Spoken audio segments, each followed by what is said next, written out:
It's a really great position to be in. I think what I'm trying to say, when you don't give off the perception that you're desperate for that project or for that work or for ultimately that money, and you could walk away from it, that puts you in like a way better position to ask the fee that you require for whatever reason you've determined and just like stick with it. Hey friends, welcome to Creative X. My name is Brad Hussey and I'm a web designer. Today, we're going to be sharing a clip from one of our weekly office hours sessions within our Creative X crew, which is our free community filled with professional web designers, freelancers, agency founders, no-code makers, and people who build amazing things for the internet. During these sessions, I answer questions, provide design feedback, talk positioning, branding, pricing, you name it. The crew is growing every single day and we have a ton of fun. And there is a special place with your name on it. So I want to invite you to join us in the Creative X crew, be a part of our family, and join us in these weekly office hours. It's free and the link is in the description down below. I'd love to see you on the inside. Now let's get into today's clip. I also wonder if they're like a little bit hesitant at my approach to pricing or to billing, I should say. Yeah. Because I've taken the approach of asking for 100% upfront. Okay. And that's worked with a number of clients before, and some of them don't care. They're like, that's cool. Others need a little bit of persuading. Once you give the rationale, they're like, okay. Or you negotiate, like it's a negotiation tool. Like I want to negotiate the payment terms and not the price, right? So yeah, if they want to do 50% to start and 50% whenever, I'm like, cool, like I can do that. Then we're not focused on what the numbers are. It's just more about how you want to pay it. Yeah, they said no to 100% upfront. They said 50 to start, 50 to complete. And I pushed back on that because my experience of complete is a serious moving target. Yeah. So I said 50% to start, 50% on this fixed date. Like it could be 45 days from the start time. Like it doesn't, like that's what I proposed. But in the end, it doesn't matter what the date is. Like, just pick a date. And then we carry on until we're done. And then we don't have to worry about like signing off. Then we just launch it when it's ready. And there's no pressure on you because I'm waiting for payment or anything like that. We just remove that whole thing as a factor. That is very smart. I just did the same thing with a client just recently here. Where it was the same idea. It was like, here's the price. And they're like, can I do half and half? And so I said, yeah. I need half to even start. So it's a 1 week project. And so I didn't do the half now and half upon completion. It's half now and the remaining next Tuesday. And then when I get that, then I'll transfer everything over to you. And so it was like, okay, cool. And that's what we'll do. Whether or not you're fast or slow, or it's done early, or it's going to be a little bit later. It's like, no, it's this and this. That's it. And it's way smarter. The whole like half up front as a deposit, half upon completion. You're like, based on whose definition of completion? What is completion? Yeah, especially in this case when there's no spec. Yeah, like just wide open. How do we know when it's done? When we launch it? Like, okay. No, it's like you have to be really unapologetic about like your approach to pricing. And once you understand the value that you're offering, and whether you value price or not, or you just have your own sort of anchor for what you're willing to do a project for, with what you can see, especially with these kind of more open-ended projects, you just kind of have to be like really unapologetic about the price. And it just works so much better when it's a really great position to be in. I think what I'm trying to say, when you don't give off the perception that you're desperate for that project or for that work or for ultimately that money. It's like when you're not in that position of desperation, even let's say if you're like, man, I really need that extra cash for XYZ reasons.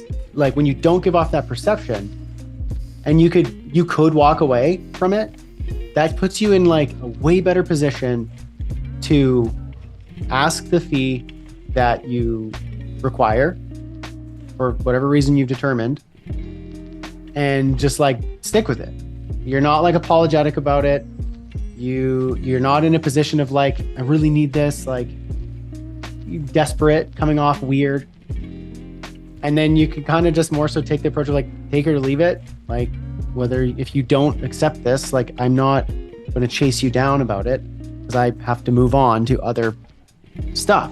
I have other things to do and other clients to serve and other money to make. So here's my offer to you. Here's my payment terms. If you want to negotiate the schedule of that payment, we can make something work. But here's what it is. Here's how it works. And then you can just kind of let it be.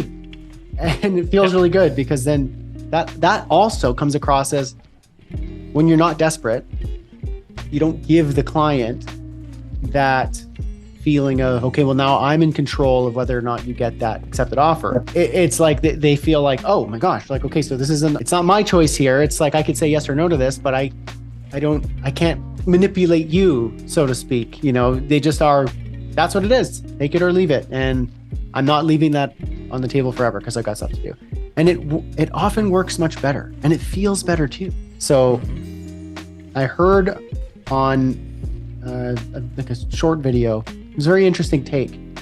I wish I could remember who it was so I could attribute this idea to them. But it was basically like, for web work, the idea was, the guy in the video said, when I talk to my potential clients, prospective clients, I just say, after we talk and we kind of figure out what they're looking for, I say, how much are you willing to pay for this outcome? And the reason I'm asking that is I need to have a gauge about your expectations, and also what it is that I would be working with to assemble and to put together. What am I working with from a resource standpoint to assemble the right team, the right tools, the right strategies, and to be able to actually anchor that and go, can I achieve this outcome for you? So rather than being like, what's your budget and how much money you're willing to spend? Because then the client knows, it's like, you're just trying to get a gauge of how much I'm willing to spend, and then you're just going to say that. He pitched it as not that, but how much were you hoping to pay to get that outcome? The reason I'm asking is because I need to know what I'm working with to put together the right resources to achieve that for you. So then the client goes, oh, they see it as, rather than how much money are you willing to take from me, but rather as, you need resources to achieve this outcome for me. And so by me giving you kind of like, okay, well, I don't know, I was thinking somewhere in the $8,000 to $10,000 range. Is that reasonable? Is that not enough? Is that too much? And then you could have a frank conversation to say, okay, look, my minimum price is this much, but for this, I need to make sure that I'm giving you access to this. I'm doing this. I want to be able to buy and license any software on my own dime and not have to ask you for this. I have to bring in my developer, designer, branding person, blah, blah, blah, whatever it is you're trying to do, say, to get that outcome. And so I want you to have that outcome. And I can't do it unless it's a minimum of this amount. And here's the resources that I'm be looking at. So it changes the conversation from, what's your budget? And that's how much I'll charge, to what are we working with here? And then if you come in and say, like, I got $2,000 for this, I could be the one on the spot to say, that's not going to work. Not only not for me, but it's really not going to work for you either. Like, I can give you a piece of advice here, and we can end the call and we won't work together, but you can take that, say $2,000 to somebody else, and you're not going to get what it is you just told me. Mm-hmm. And then if they say, oh, well, I was just talking to another freelancer or another company or another provider, and they said they could do it for cheaper than your, let's say, $15,000 or something. And the answer to that is just like, okay, well, like, maybe that's a good idea for you. Maybe you should do that. If price is more important than the objective you're trying to achieve that we discussed, then definitely, I am not the right choice for you. Go with that person before they don't have availability.